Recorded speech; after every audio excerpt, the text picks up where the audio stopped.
പിങ്കി മോളെ അച്ചമ്മയെ പോലെ വലിയ കലാകാരിയാവണം കേട്ടോ. അച്ചമ്മയ്ക്ക് പാരമ്പര്യമായിട്ട് കിട്ടിയ കഴിവാണ്. അപ്പൊ മോക്കും കിട്ടിക്കാണും. പാരമ്പര്യം അവിടെ മനസ്സിൽ നിന്ന് പോകുന്നില്ല. എന്റെ പൊന്നുമക്കളായത് ചെറിയമ്മന്നല്ലേ എന്നെ വിളിക്കേണ്ടത്, വലിയ അമ്മച്ചീന്ന് വിളിക്കും. അയ്യോ, മോക്ക് സന്തോഷമായല്ലോ, അത് മതി. കൊച്ചമ്മ, പിങ്കി മോളെ ടീച്ചർ നമസ്കാരം. എനിക്കറിയാം ടീച്ചറിനെ. ഇരുന്നാട്ടെ ടീച്ചറെ, ഇരുന്നാട്ടെ.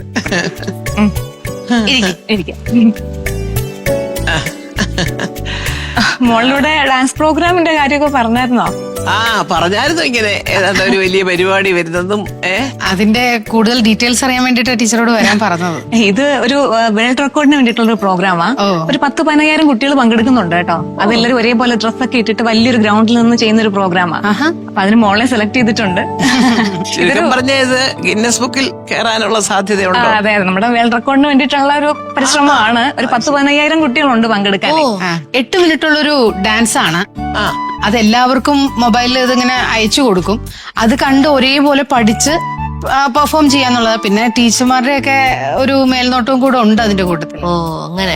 എന്നാലും ഈ കളിക്കുന്ന ഡാൻസിന് ഒരു പേര് കാണുമല്ലോ. ഇപ്പൊ മോഹിനിയാട്ടം, കുച്ചിപ്പുടി, പിന്നെ ഫോക്ക് ഡാൻസ്, സിനിമ ഡാൻസ്, അങ്ങനെ. അതിപ്പോ അതിലൊരു പേരൊന്നും ഇല്ല ഇതിന്. സത്യം പറഞ്ഞ എനിക്കതിനെപ്പറ്റി വലിയ പിടിയൊന്നുമില്ല. ഭരതനാട്യം എന്നാ പറയുന്നത്. പക്ഷെ എനിക്ക് കണ്ടിട്ട് അങ്ങനെയൊന്നും തോന്നിയില്ല. ഈ പറയുന്ന ഒരു 10-15,000 കുട്ടികൾ ഒരുമിച്ച് ഒരേ ഡ്രസ്സിൽ നിന്ന് കളിക്കുമ്പോൾ ഒരു ഭംഗിയില്ലേ, അതാണ് മെയിനായിട്ട് ഉദ്ദേശിക്കുന്നത്. നമുക്ക് നിർബന്ധിക്കാനും പറ്റില്ല. കാര്യം എന്താ അറിയോ, പ്രശോഭ് എന്നെ വിളിച്ചു പറഞ്ഞു, അമ്മ അവളെ ഇങ്ങനെ ഡാൻസിന് സെലക്ട് ചെയ്തിട്ടുണ്ട്, അപ്പൊ ഒരു 7,000 രൂപയൊന്ന് അവിടെ ഏൽപ്പിക്കണം. അതിന്റെ ഒരു ഫീസ്. അപ്പൊ ഈ ഒരു കുട്ടിയെ ഇതിന് കൊണ്ടുപോകുന്നതിനുള്ള ഒരു തുകയാണോ 7,000 രൂപ? ഇത് ഈ പ്രോഗ്രാമിൽ പങ്കെടുക്കുന്നതിനുള്ള ഫീസാ അമ്മേ. പിന്നെ ഈ ഫീസിൽ തന്നെ കോസ്റ്റ്യൂം അവർ തരുന്നുണ്ട്. അത് ശരി. അപ്പൊ ഇത് എല്ലാ കുട്ടികളിൽ നിന്നും വാങ്ങിക്കുന്നുണ്ട്. ഒരു കുട്ടിയുടെ കയ്യിൽ നിന്ന് 7,000 രൂപ, അങ്ങനെ 15,000 കുട്ടികൾ. ഒരു നല്ലൊരു തുകയായിരിക്കുമല്ലോ.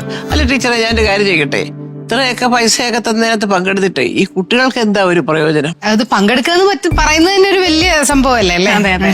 അത് ഈ വേൾഡ് റെക്കോർഡിൽ പങ്കെടുക്കുന്നതിന് ഒരു സർട്ടിഫിക്കറ്റ് കിട്ടും, അത്രേ ഉള്ളൂ. അയ്യോ, അത് വലിയ കാര്യമല്ലേ വേൾഡ് റെക്കോർഡിന്റെ സർട്ടിഫിക്കറ്റ് വീട്ടിലിരിക്കാന്ന് പറഞ്ഞേ.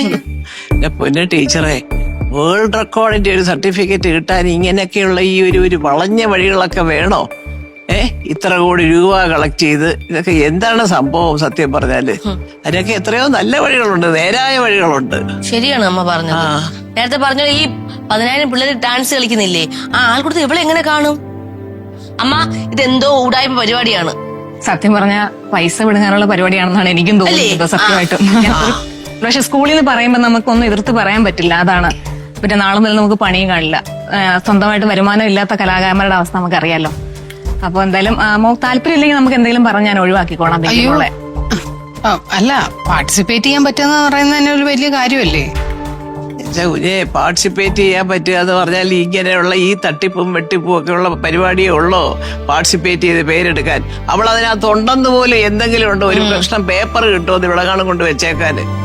അതാണോ വേൾഡ് റെക്കോർഡ് എന്നൊക്കെ പറയുന്നത്? ഇറങ്ങിക്കോട്ടെ എന്നാ ഞാൻ ഒരു ചായ കുടിക്കുക. അല്ലെ മുത്തോടെ പോയി. അയ്യോ, ഇപ്പൊ എടുക്കണ്ട, എനിക്ക് 1-2 വീട്ടിലൂടെ കയറാനുണ്ടേ. ആണോ? ഇറങ്ങിക്കോട്ടെ. ശരി, പോട്ടെ മോളെ. ബൈ. പിങ്കി മോളെ, മക്കൾ വിഷമിക്കണ്ട.